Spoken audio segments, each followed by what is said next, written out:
Get more law firm clients without getting screwed by a marketing company with Andrew Stickel, episode 45. Are you ready to make your law firm a profit-generating machine that will free up your time and skyrocket your impact? With more than 2 decades of business growth experience and having proven that you can be successful while prioritizing your family and your impact, introducing the Profit with Law podcast. I am your host, the creator of the Firm Differentiator 10X Effect, Moshe Amsel.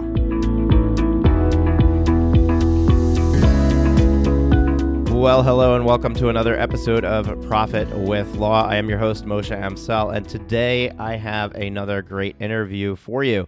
My guest today is Andy Stickel. Andy Stickel he's a marketing guru, for no other way of saying it. His official bio line here, Andy Stickel is an expert at helping lawyers get more clients while saving time, money, while ensuring they don't get screwed by another marketing company. And he's also the author of a book, How to Get More Law Firm Clients Without Losing Time and Money or Getting Screwed by a Marketing Company. So he's very passionate about saving attorneys from the ride that a lot of us like to take in poor choices with marketing companies and marketing agencies.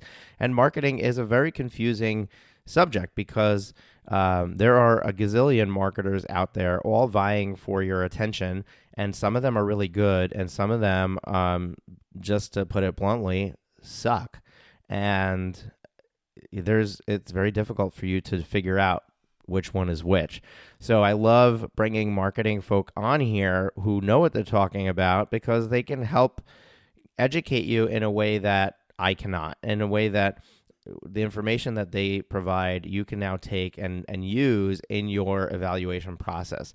Now, Andy does a lot of Facebook videos, and I don't know if you've seen his ads come up in your Facebook feed, but he does run a lot of ads on Facebook as well, which is really how I came across him in the first place. And he does a really good job of putting content out there, putting information out there that is extremely helpful for firm owners to understand the nuances of marketing and where they should be focusing their efforts.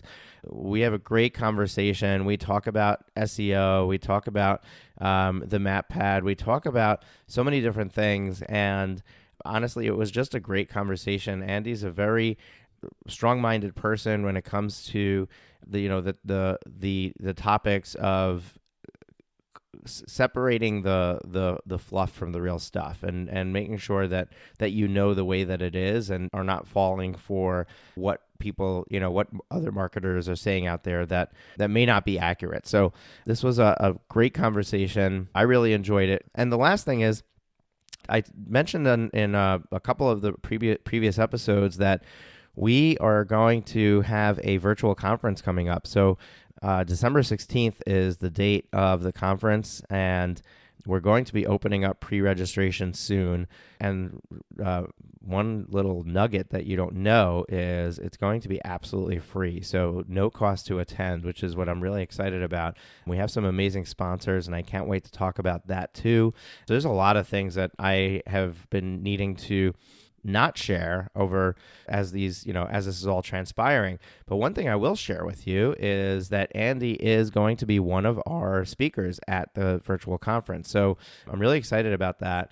Going to be doing a talk on sales and, what happens after the lead comes in. So I don't have his actual topic in front of me as I'm recording this, but I'm really excited that he's going to be we're going to have 30 speakers. He's going to be one of our 30 speakers, and it's going to be absolutely amazing. So here is a taste of what you can expect come that virtual conference, and a great conversation that we've had. So without further ado, I'm just going to cue up that recording and play it for you now, and sit back and enjoy, and I will see you guys on the next one. Andy, welcome to the show. Thanks. I'm happy to be here. So Andy, just for those people who don't know who you are or not familiar with you, if you can just give us some background as, how'd you get started in marketing? Did you start off marketing with law firms, or did you kind of segue there from somewhere else? And what exactly is it that you do for law firms? Sure, sure. So I got into marketing like most people, and that was trying to be a rock star. Actually, so I used to play in a rock band, and what I really enjoyed about being in a rock band is I enjoyed the business side of the music industry more than the actual musicianship side of the industry. So I got really good at promoting the band and marketing the band, and I ended up getting us a record deal and getting us some really cool touring opportunities and all types of stuff like that. And then at some point I kind of grew out of that and I was like, well, what can I do next? So I decided to become a concert promoter. And concert promotions is basically just marketing, it's using creativity to market concerts. So I did about 60 concerts, anything from small clubs to we did some arena shows. And then Ticketmaster Live Nation merged. So we got out of concert promotion and just launched a full-fledged marketing agency. So I started an agency in 2008. My daughter was born in 2012, and I decided that I didn't want to be traveling as much anymore. So I sold my share of that agency, and I launched a social media marketing agency so I could basically work from home. My partner used to be national sales director. My current business partner now used to be national sales director at one of the biggest attorney marketing agencies out there. And she, she's actually a family friend. We got together because my mom went on vacation with her in Costa Rica, and she wanted to leave that agency because she basically kind of realized that they were just like ripping people off. It's one of the major attorney marketing agencies. And she realized that they were just basically ripping lawyers off and didn't want to do it anymore. And I needed somebody to sell my products because I just wanted to do the work. I didn't want to do the sales. I never envisioned that I would be the out front person that I am today. So we teamed up and she said, hey, I can get us some lawyer clients. And 2 clients turned into 4, which turned into 8, which turned into 16. And, before you know it, we got 60 clients, 60 law firms that we do marketing for. So that's kind of how I fell backwards into lawyer marketing. That was back in 2012 when we started. And I've actually, since then, I've gotten pretty good at it. And I just put out a ton of content that helps lawyers understand marketing. Because that's one thing that I've noticed is that because lawyers spend so much money on their marketing and it's so competitive, there's a lot of companies out there that just take advantage of lawyers. It's really easy to start a marketing agency. So, you can build a website and then you just go around and start emailing lawyers saying, hey, I do attorney marketing. And lawyers email enough of them, some will hire you. And the majority of the time they kind of get screwed. So I try to put out a lot of content just so that lawyers can kind of understand how marketing should work. There's a lot of bad information, a lot of misinformation out there. So I just try to kind of provide as much value as possible. And, I get a lot of people that have had really good success marketing their firms by themselves without ever paying me anything, just watching my videos and taking a look at all my content. So it's pretty cool. It's been a really interesting ride the last 18 months. Yeah, and I found this myself when I'm working with clients and talking to law firm owners, is that often they are pretty jaded when it comes to marketing companies because of their previous experience. As a matter of fact, one of my first clients that I took on to help them with making their business profitable, I discovered shortly after taking them on that they had just spent $10,000 to create a firm video, and the video is gorgeous, but nobody was seeing it. Yeah. Because there was no plan to how are we going to get eyeballs in front of this video. So what's the point of a $10,000 video when there's no eyeballs in front of it? And I think that that's just one example of the many different things that are happening out there. Another one of my clients, was paying a company to manage their website and do SEO for them, and they basically did nothing other than respond to emails that she sent to them. And they were charging initially $750 a month. Then, she got them to go down to a lower price point of $400 a month. But she was getting the same exact service, and that was, quote unquote marketing. So there's so many of these examples, and I love how you have a book out, and the title of the book is How to Get More Law Firm Clients Without Losing Time and Money or Getting Screwed by a Marketing Company. I thought that was pretty bold of you to publish that title, but it's really so true that we need to get more aware of marketing and what it really is and what the options are and what a firm should be doing, and know how to avoid those traps of just flushing money down the toilet. And my guess is that the law firm owners that are quote unquote getting screwed, that's happening because of a lack of awareness of what they should be doing, and therefore they're trying to solve their problem by throwing money at it, and they're not paying attention to what's happening because they just think that by giving money to the marketing agency, their job is done. Is that an accurate depiction of what the real underlying problem is? Yeah, I think that a lot of times the problem is that the attorneys trust that the marketing agencies know what they're doing. And the reality is that so many marketers have no clue what they're doing. And I know this because they message me all the time and they say, "Hey Andy, I've got 3 personal injury attorneys. How do I get them leads?" Like it happens constantly. I'm actually, and I haven't like shared those conversations with anybody because I don't know, it's just, I feel weird about it. But just as many marketing agencies contact me looking for advice on how to get their lawyers clients as lawyers do. Sounds like another opportunity for you, Andy. Yeah, well, yeah, exactly. I'll tell you what. Somebody from FindLaw reached out to me. Somebody from FindLaw's internet marketing department reached out to me, asking, with some very specific questions about how do we do some SEO things, and it's like, Right. you guys have 3,000 SEO clients. Why are you contacting me? You know what I mean? Right. Like, it just drives me crazy because, and the reality is that so much of marketing is just misunderstood, not even by attorneys, by marketing agencies. Like they don't teach a lot of the marketing strategies that I've learned and that I use and that I happen to know work. They don't teach in college. You learn it. There's so much of marketing is about like psychology and different things like that. And just even like simple principles of people care about. Nobody wants to hire an attorney. They want the benefit of what hiring an attorney does, right? So it's like somebody told me once, if holes dug themselves, then no one would ever buy a shovel. It's like nobody wants the shovel, but they need the hole in the ground. So, nobody wants to hire an attorney, but they want freedom from their debt. And the only way to do that is to hire an attorney for the bankruptcy, but like so many times the marketing for attorneys just focuses on the attorney. And the reality is that a lot of people don't like attorneys because they just get a bad reputation. So, when you see these people that go online and their entire ad is, "I'm a super lawyer and I'm part of $1 Million Advocates and I've done this and I've done that. And I've done," like that's not going to help. And that's not good marketing, because it's not helping anyone show you what you can help them achieve. Because at the end of the day, everyone's favorite subject is themselves. And that's like one of the key things that I think a lot of lawyers and a lot of marketing agencies and everyone gets wrong. I see billboards all the time. And I've done videos about this on my YouTube channel. There's a guy, I live in Lakeland. There's a guy in Lakeland where there's a big picture of him, and all it has next to him is a giant super lawyer's logo.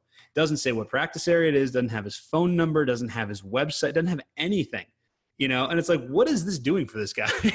And what happened is he bought a billboard, and the billboard company was like, "Oh yeah, we should put this up. We should say you're a super lawyer," but it's like, it's I've never seen a bigger waste of money in my life.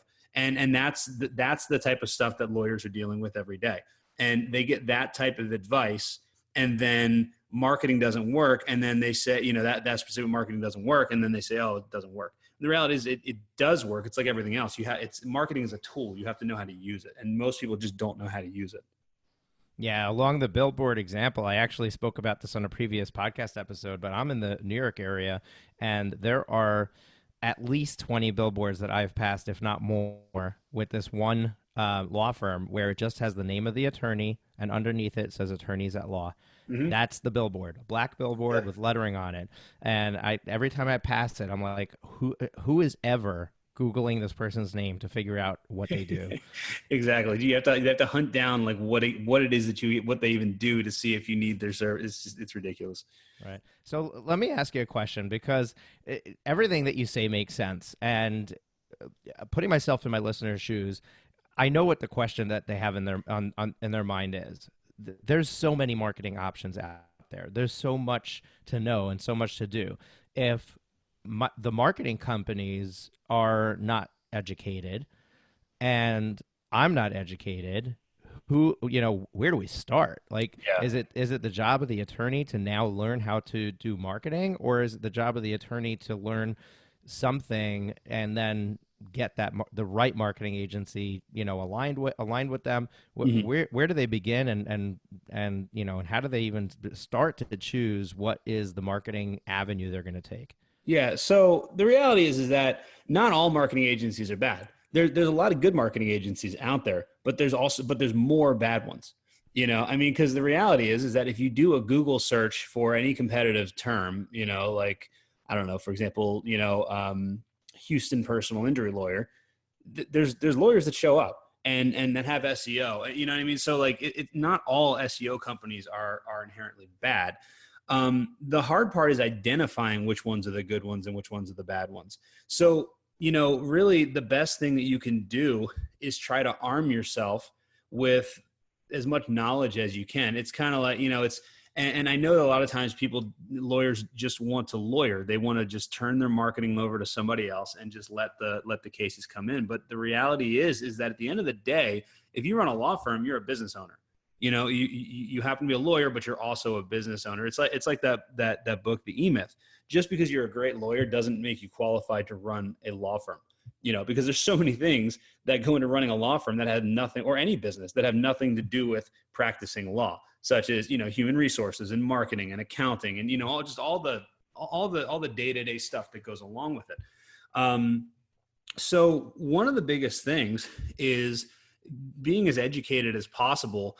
And I don't mean like in-depth SEO training, but having a general idea. Like, so for example, knowing that backlinks are a big part of search engine optimization, knowing the basics of what should be on your website, like your page title should be optimized with your keyword, and your H1 header should have your keyword, and different things like that. And I talk about a lot of that, and I try to put a lot of that content out there, and I do it in very, very simple terms. I don't get very technical at all in my videos, because I understand my audience. I understand that most lawyers are not looking for me to be talking in depth about website schema.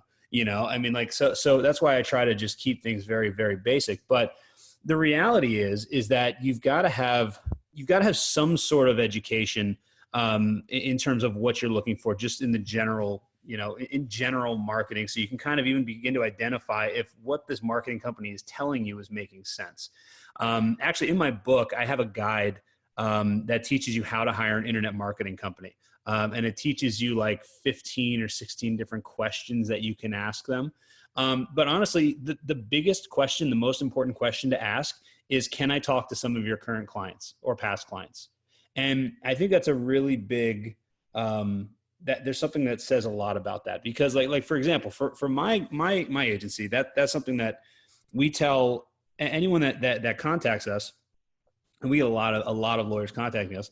We tell them, look, don't take my word for it. Contact some of our clients, because we don't have a single client that would say anything bad about us. And that doesn't mean that everyone's gotten amazing results, because the reality is that sometimes, like with search engine optimization, sometimes it just doesn't go to plan, and you can do perfect SEO and it doesn't work. But the question comes down to, how do you handle it, and what's when plan A doesn't work, what is plan B and what is plan C? And like we'll do things like, we'll even like pay for Google AdWords out of pocket for clients if things aren't working. So it's like, we always do right by our clients, even if the results aren't exactly what they're expecting right away, and things don't go to plan, because it's, this is real life. Things don't go as planned all the time. But any client, like, I'm comfortable with anyone talking to any of our clients, because of the fact that I know that they'll say that, we're always honest with them. We're always upfront. We work our butts off, and that we're doing everything that we can, and that they feel like they're valued. You know what I mean? And that's something that I think is really important. That's like the one piece of advice that I give everyone. Before you ever hire anybody, ask to speak to some of their clients. And it's the type of thing where it's like, you're not going to, obviously nobody's going to give you clients that are going to say bad things about them. But if they don't have, if they don't have a lot of clients that you can talk to, or like us, we say, look, just Google it and contact any of our clients that have social fire star at the bottom. And that's very telling, because that's more important. How the client, perceives the service to be and perceives everything is really, really important to understand how their clients feel. Right. And now, Andy, when somebody is looking at taking on a marketing company, so they're doing their due diligence, they're asking the right questions. there's a ramp up time. There's a certain amount of time it takes from when efforts begin until results start to roll in. Right. And the entire time they need to pay for services. There might be some ad dollars that are being spent. What should a law firm owner expect as far as time frame from when they start until they start to see some leads coming in from it, and what should they expect as far as budget allocation for that?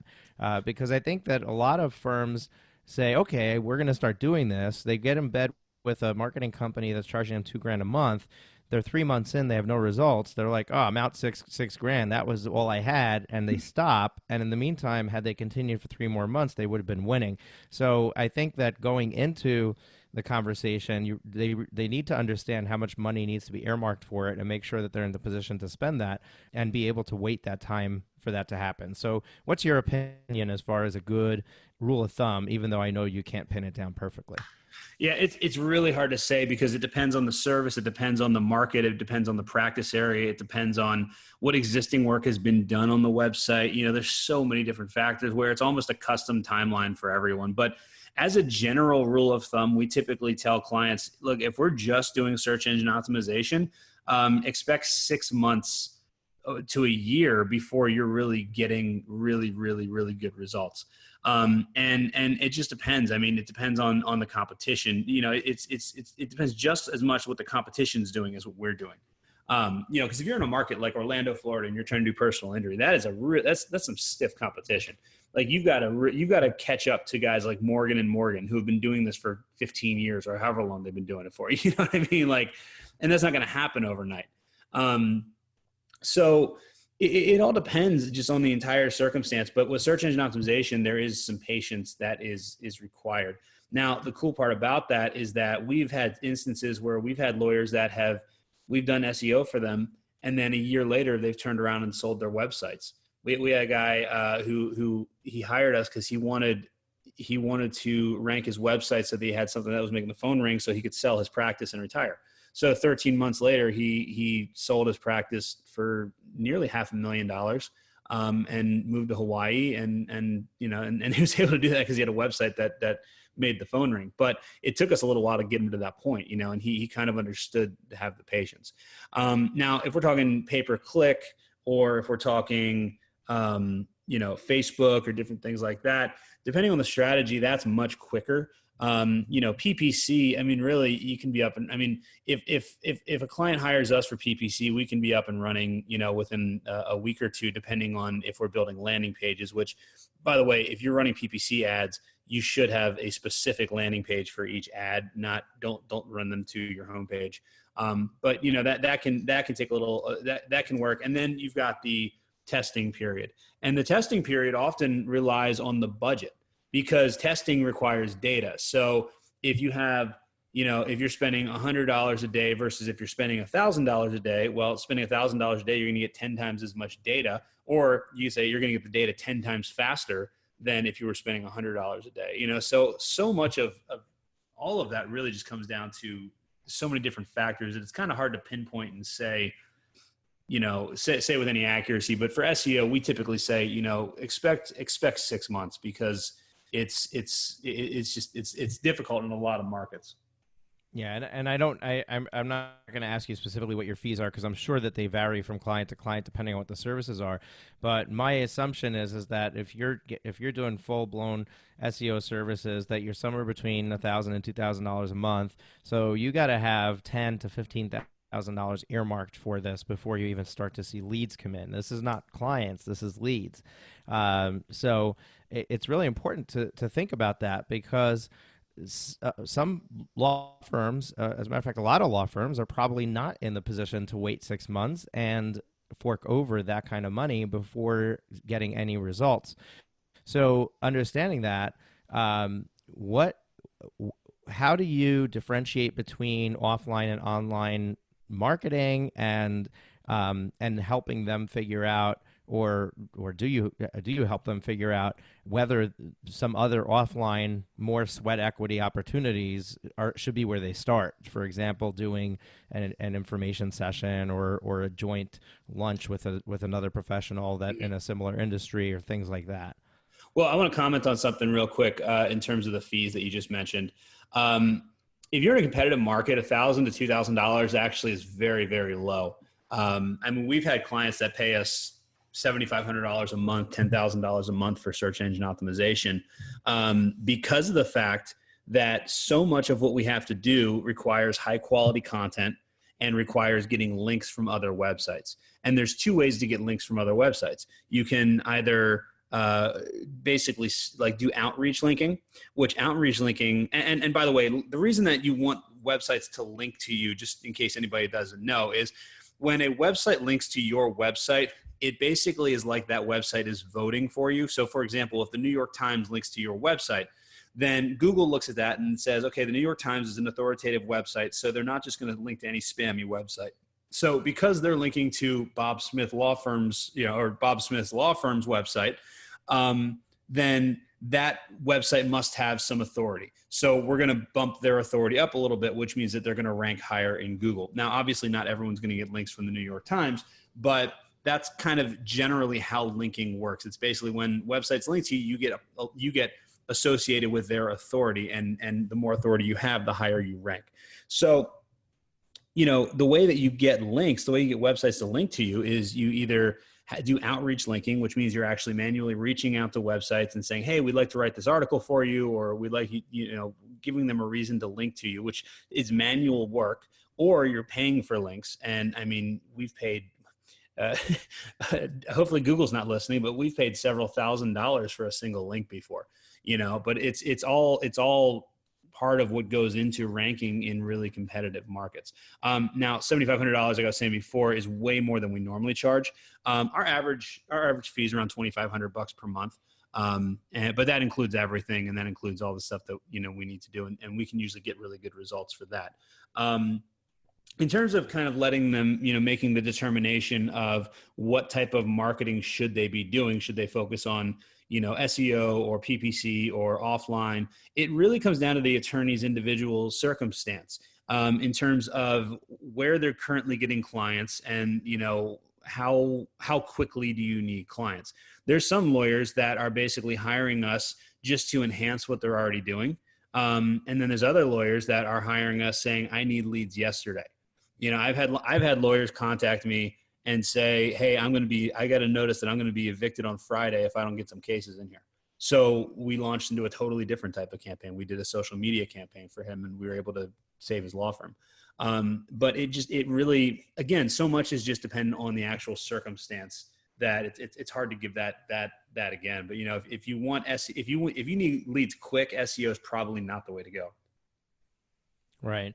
And I mean, you obviously you believe that there's a lot of value in SEO because that's the way you're leading in the conversation, even though you have all these other options like PPC, and social media marketing. So there's a lot of well, there's actually not a lot of people who talk about this, but there are some that talk about the fact that, SEO is a competition to see who is going to be on top. And really, there's only one person that can be on top. And then there's, a runner-up and a third place. And that's practically it on page one, right? Mm-hmm. So you're basically playing to win. And if you don't win, then you've gotten nowhere or seemingly nowhere.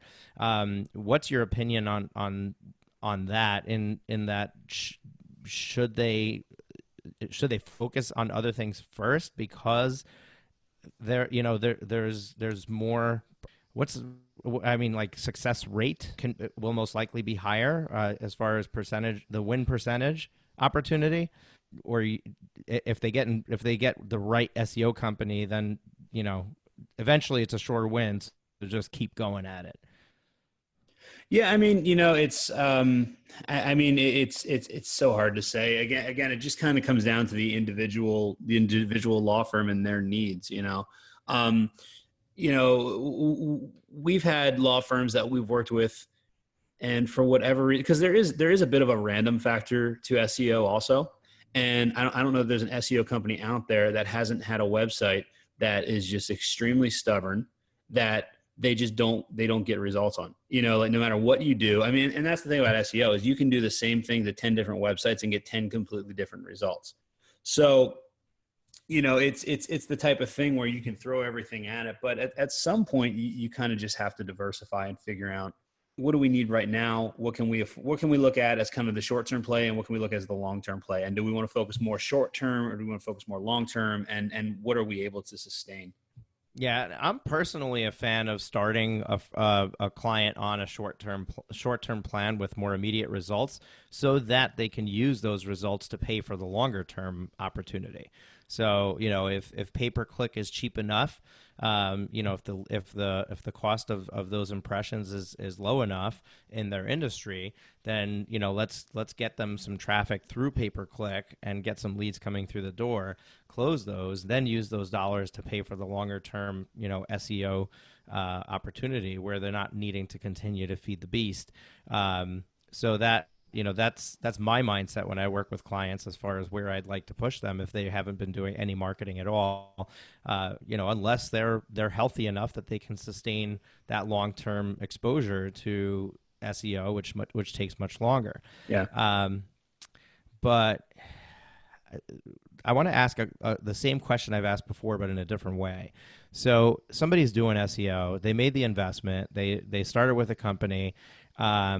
There's two possibilities if it's not working. And number one is they're with the wrong company. They're not doing the right things. Number two is it's just not working for them, right? So how long does a firm wait before it says, hey, something's not working, let me get another opinion, let me go, kind of like, I had a problem with my knee, and I went to an orthopedist, and I got a diagnosis, and he wanted to do surgery right away, and I wanted the problem solved, so I scheduled that surgery. I came home, told my wife about it, and she was like, you're going for another opinion. Yeah. And I went for another opinion. Turned out the diagnosis was wrong, and the truth is that I needed surgery. Well, the ultimate solution was surgery anyway. Yeah. However, I took some other options, and I haven't had surgery yet, and right now it's doing fine. But that's the kind of thing where, like, okay, so when do we go for a second opinion and have somebody else take a look and see why is this not working, and when do we say this is not working and kind of like stop and move on or to something else? Yeah. Because there is a time frame it takes to ramp up, but at some point you got to be able to say, no, this is not working. So why don't you help us out with that? That's a tricky question because, so one thing that you should do is you should be, in regular contact with the company, and you should be getting reports of what they're doing. There should be deliverables of things, because if they're building links for you, if they're doing stuff like that, they should have reports of that. So a lot of times it's almost like you kind of have to be a squeaky wheel to make sure that you're actually getting the attention that you are paying for, But it's really tricky getting a second opinion, because when you get a second opinion, the only thing that's going to happen, like most SEO companies are not going to look at your stuff and say, oh yeah, no, this looks good. You know what I mean? They're going to look at it as an opportunity to point out every little thing that's wrong, or that in their opinion is wrong. Because you got to remember, a lot of SEO is opinion, because Google doesn't put an instruction manual out there and say, here's how you rank number one, Right. So they're trying to get the sale. So what they're going to do is they're going to show you, or they're going to try to point out every single thing that's wrong. So it's kind of hard to know who to believe. And we've actually had websites come to us, and I have a problem lying to people, and because like I don't necessarily need the work, so I don't want to just lie to somebody to get their money. So I actually am one of the few people that will actually look at a website and say, well, there's really not a whole lot that needs to be done here. Maybe they could tighten this up, but it looks pretty good. But you get into a dangerous situation when you start having one marketing company evaluating another marketing company, because every marketing, they're all going to tell you, oh yeah, that person's an idiot. Here's how you're supposed to do it. You know what I mean? Right. Especially SEO people, because SEO people, are very, there's an arrogance to it. And it's these people don't necessarily know what they're doing. I know what I'm doing. You know what I mean? Right. So it's really tricky. I mean, like I said, you've got to, I don't necessarily know that at the 6-month mark, you can look at it. Like you can't just be gone and then in 6 months come in and say, are we ranking or are we not ranking? Without knowing kind of the totality of the circumstances and seeing what they've been doing, seeing, what citations have been built, what links have been built, what on page has been done, what off page has been done. Are they doing Google Maps? Are they optimizing your Google My Business properly? What are the keywords that we're targeting? What's the content strategy? Like all these different things should be stuff that you're actively being updated on. And you don't need to know the intricacies of it, but just the fact that there is a plan is usually a pretty good step in the right direction, because most companies don't really even have a plan. You know what I mean? Right. So if there's a plan that they're following, then, work through the plan, I think is definitely the biggest thing, and see what the results are. And then at the end of it, it's like a lot of times what I see also is it's not a just straight hockey stick. You know what I mean? It's like, have you seen that meme where it's like what people think success looks like, and it's like a nice curved line up, and then what success really looks like, and it's just like a squiggly line. It's a lot of times it's kind of like that, because you have some ups and you have some downs. We made some progress, and then we got hit with a Google update, and then we had some more progress. Then we started seeing some Google Dance issues. So we were number 3, and then we dropped off, and then we're back to number 2, and then we went to number 4. You know what I mean? Like, right. It's not a straight line, so it's kind of like just like business in general. Exactly. Line, right? So it's like, you really want to look at, like, you want to kind of step back and look at the overall progress more than anything else. And look at, are they following a plan? Do they have a plan? Are they following a plan? And how's that going? Rather than bringing in another marketing company who's really just, very rarely are you ever going to hear anything positive about your current marketing, even if your marketing is good, if you go to another marketing company, because they see you as a potential sale, and you're not going to switch to them if they tell you everything's great with what you're doing. Yeah, there you go. Your marketing is like the stock market. Yeah. There's ups, there's downs. You just hope that it's going to continue an upward trend. Yeah, you just want to trend up, yeah. Yeah. So, all right. So I know that a lot of this is in the abstract because every single client is different. And so it's kind of hard to answer some of these questions, and, but you've been very helpful with clarifying it. I think that the takeaway here is if you think that your current marketing company might not be doing a good job, then research a new one as if you're starting from scratch. Do all your due diligence, and when you select somebody, then just make the switch and go to them, and then let them look at your stuff and figure out where you need to go from there, as opposed to getting them involved in looking at it during the sale. This way, they're looking at it from, you're already a customer, now let's get you the results you want, as opposed to trying to point out things that, they can say the other company was doing wrong, but now they've boxed themselves into a corner to have to do that for you when it might not be the right thing for you. It's kind of like you've heard that saying, when you buy a house, when you're investing in real estate, profit is made when you buy, not when you sell. Correct. Kind of the same deal. You're going to be successful. The time for you to be successful, or the time when you're going to be successful, or when you can influence success, is when you're researching the company, and you're making sure that when you're selecting that partner. Because if you select the wrong partner, or if you buy the wrong house, it's going to be a problem later down the line. Right. And and it's not just the house; it's how much the house costs, and like the diligence on what's provided for it. And don't always go just on price, because like I can tell you right now, like $750 or $400 or whatever for SEO, you're not going to be happy with those results, because you got to remember there's so much work that has to be done, and then on top of that, they have to actually make a profit. And they got a business to run. Yeah, exactly. They're not doing this for $50. So $750, I would be surprised if their profit margin is less than $500. Like it's probably $650, and you're getting $100 worth of work every month, which is not anything. Like I was saying, to build links and do all that type of stuff, that's nothing. Right. So that's something to consider. And they actually did a study. Search Engine Journal did a study where businesses that spend more money on search engine optimization are happier with the results. Well, it's kind of like a lawyer. It's like if you hire somebody to do your divorce for $75 versus going to a real divorce lawyer who knows what they're doing and has a retainer of $3,000 and charges $350 an hour and knows their stuff, there's a night and day difference. It's the same type of thing. Yeah, absolutely.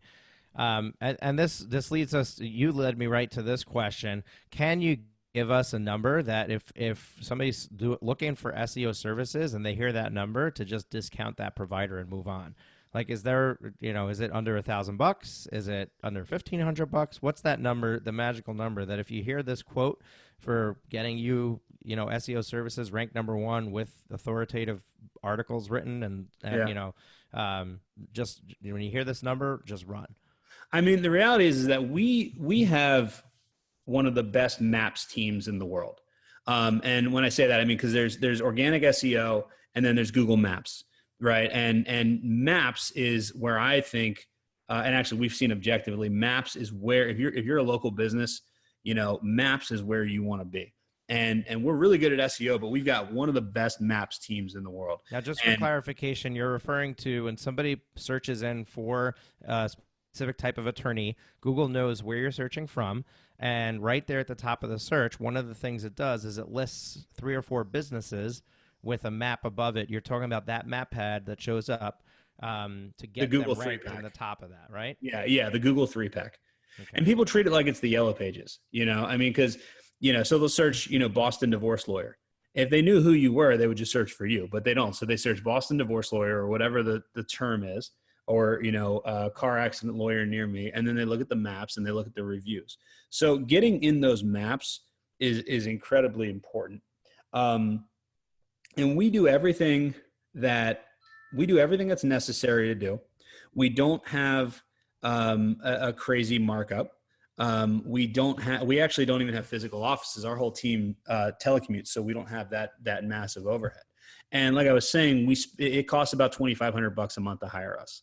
And that's doing everything that needs to be done. Because my philosophy as a business owner is that I would rather keep a happy client than every year turn over new clients, because it's easier to get a client and keep them happy than it is to keep finding new clients. So we charge and we do what we need to do to make sure that the client's actually going to get good results.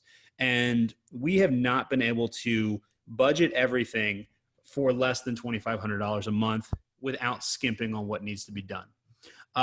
So you can kind of look at that as a benchmark, because we don't have offices, so if it's a company that has offices and all this other stuff, then, and then they're still coming in at, $1,400 a month or something like that. You got to think, what are they skimping on? Because their profit margin, like they have to make a profit.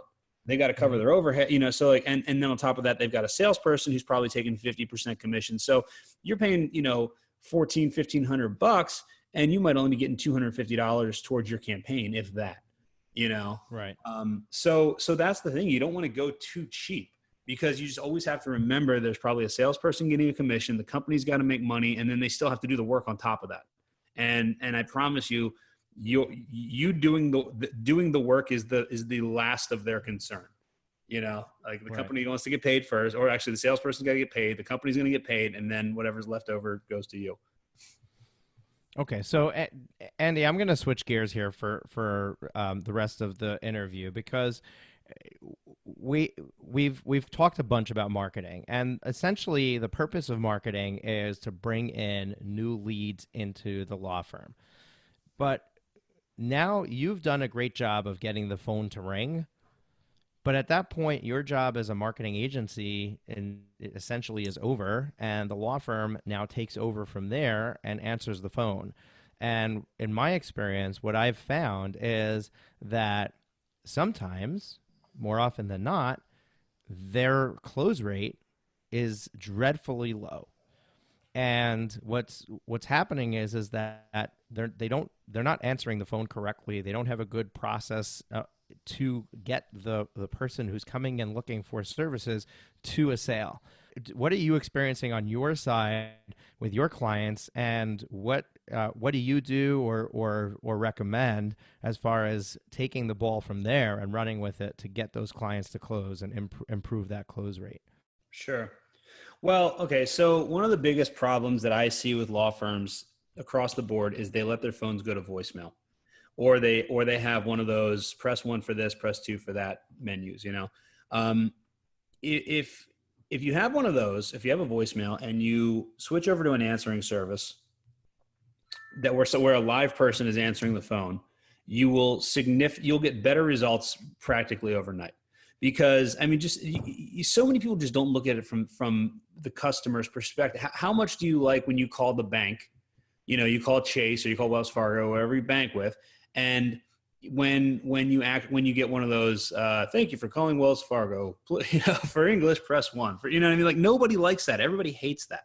So with a law firm, like most people, especially if you're like a personal injury lawyer or a criminal defense lawyer or even a family law attorney, most of the time it's an emergency.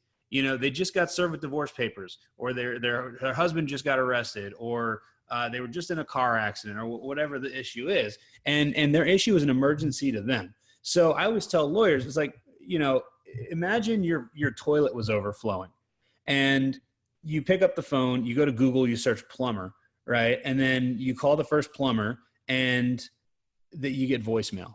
Are you going to leave a message and hope the plumber calls you back? Or are you going to hang up and call the next plumber, and keep dialing until you get a plumber on the phone who's going to come fix the leak, and it's like lawyers are the same way. Law firms are the same way. When you can eliminate all that stuff and just get them on the phone with somebody, that's half the battle right there. I've had clients double their intake just by getting rid of the phone tree. I made a bet with a client one time. It's too bad I don't have a one of those answering services as a sponsor, because we could so plug them right now. I had a bet with a client one time. I was like, look, I was like, get rid of the phone tree, and if your intake doesn't double, then I won't charge you. I think I told him I wouldn't charge him for 1 month or 2 months of service or something like that. And he did it, and his intake doubled. Like it was, and the call volume didn't double. What doubled was the fact that they actually got people on the phone that were calling and people were talking. Right. You're decreasing hangups. You're exactly. decreasing the loss of leads. Exactly. People don't leave messages. And you probably already knew that was going to happen, because you probably are using one of those tools to track the inbound calls that are coming from those ads. So there's a discrepancy between what the quantity of leads they're getting versus the quantity of rings you're getting. Well, and we see a lot of calls coming after hours. And, after hours, they just let the phone go to voicemail, but like at after hours is 5:30. I mean, somebody just got off of work and they're and they couldn't call an attorney. They call an attorney and they get voicemail. They're not leaving a message. They're just going to call somebody else, Okay. That's a big part of it. Yeah. Is just answer the phone. That's such a big part of it.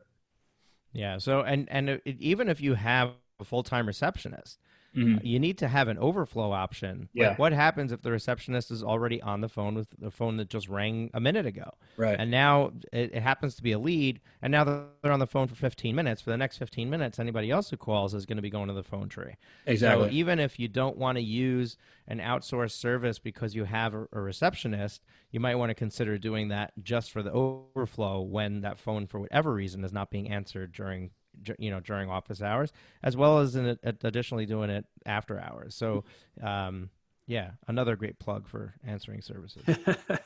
I need to team up with an answering service.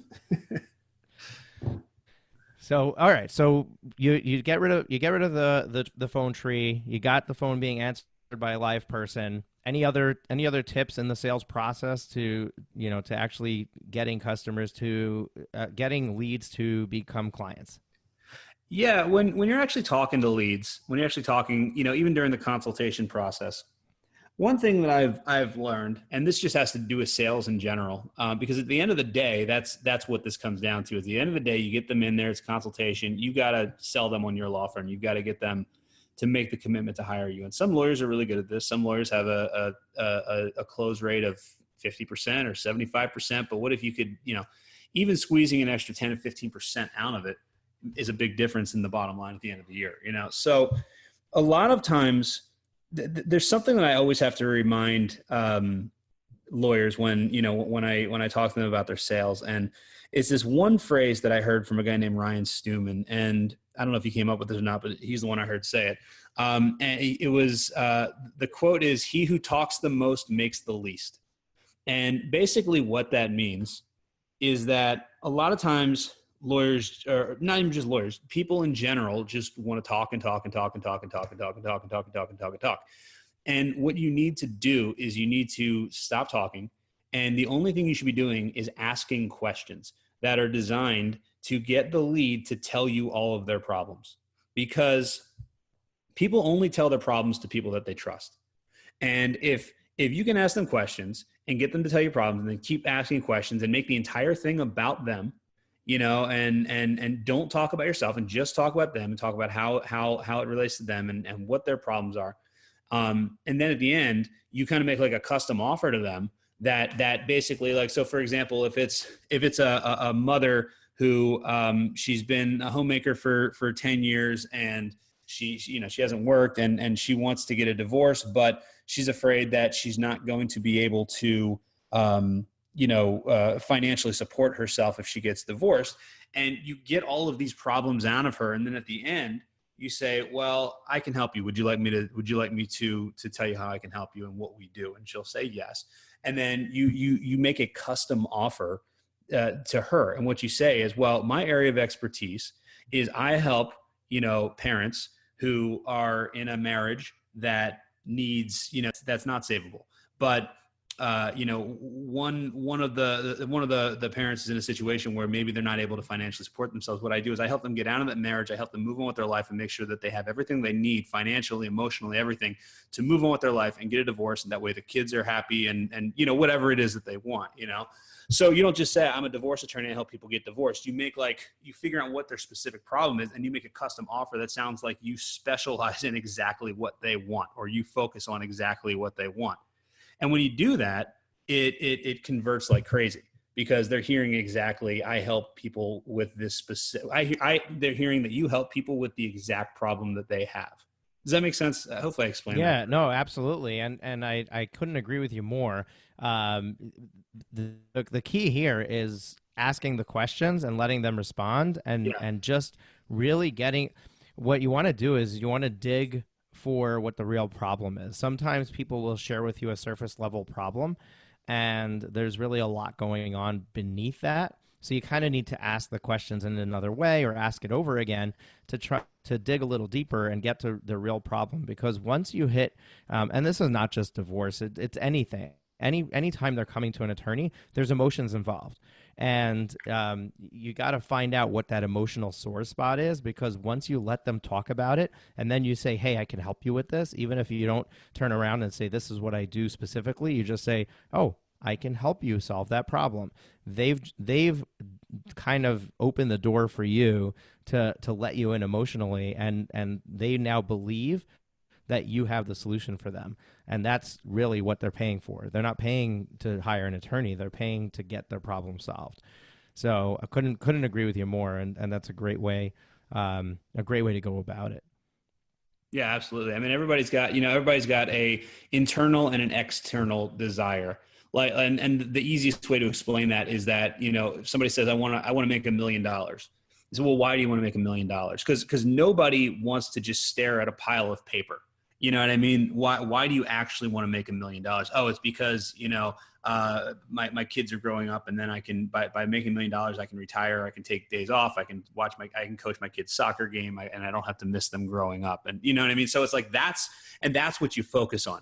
You don't focus on making $1 million. You focus on, here's how we're going to help you spend more time with your kids, and I mean, obviously that, most people, the solution is not going to be, I want to make more money. Everybody wants to make more money, but that's not the solution that we're dealing with in like a divorce. But it's that type of thinking. It's basically, there's the internal problem, which is typically hidden. The external problem is, I want to get divorced. But the internal problem is, why internally do they want to get divorced? Right. Or the aftermath of the divorce, which is right along the same lines that you just laid out, how am I going to spend time with my kids once I'm divorced? How am I going to be able to do that when my soon-to-be ex-husband or soon-to-be ex-wife is the primary breadwinner or has a much higher income? And, those are the real problems that are going on in their minds that, they may or may not be articulating those. And you need to get beneath the surface to get to those issues. Exactly. Yeah. All right. Well, Andy, this has been really fun. We're pretty much out of time, and I want to give you the opportunity to let our listeners know how they can stay in touch with you, learn more about you, watch your awesome videos, get your book, I think for free. I hope I'm not saying something I'm not supposed to, but why don't you share with us the best ways to follow up with you? Sure. Yeah. So you can get my book for free. Just pay shipping and handling, which is $7.95. If you go to Amazon, I think it's $19.99 on there. But you can get that at freebookforlawyers.com. And then I've got over almost 400 videos on YouTube that teach lawyers how to market themselves and just really common sense, easy marketing for lawyers. And all you have to do is go to YouTube, search lawyer marketing, and you'll find me. It's called Lawyer Marketing with Andrew Stickel. I'm pretty much number one for all law firm marketing topics. And then on Facebook, I've got a Facebook group. It's just the Lawyer Marketing Facebook group, where every day I put content in there and I teach, lawyers about how to market themselves. And every Wednesday I do a live Q&A at 2 p.m. Eastern. And, you can log on there, ask me any questions about marketing for lawyers, and I answer all questions on there. So that's totally awesome. So we will reference all of this in the show notes. So if you're driving, you're in the shower, and you're not able to jot this down, just go to profitwithlaw.com/blog, where you'll see all of our latest podcast episodes. I'm not sure what episode number this is, so I'm going to leave out the direct link to this episode. But if you go there, you'll see all of our podcast episodes. Just go to the one that we just did with Andy, and in those show notes, you'll see all of this linked up there, and you can just click the link and follow through to get your free book, to sign up for your free training, or to check out the YouTube channel. So Andy, thank you so much for the generosity and the time that you've given us, and all of your knowledge that you've shared. This is great information, and I'm sure that there's a number of law firm owners who are listening to this that are going to benefit from it and be able to further their practice in the process, which is, I believe, what we're all trying to accomplish. So thank you very, very much for hanging out with us. And thanks for having me. Appreciate it. You're very welcome. Thank you for tuning into the Profit with Law podcast. Your feedback is extremely valuable to us, as well as helping us reach more people with this valuable content. Please leave us a rating and review in your favorite podcast directory. Join us again next time when we are back with even more strategies to profit with law.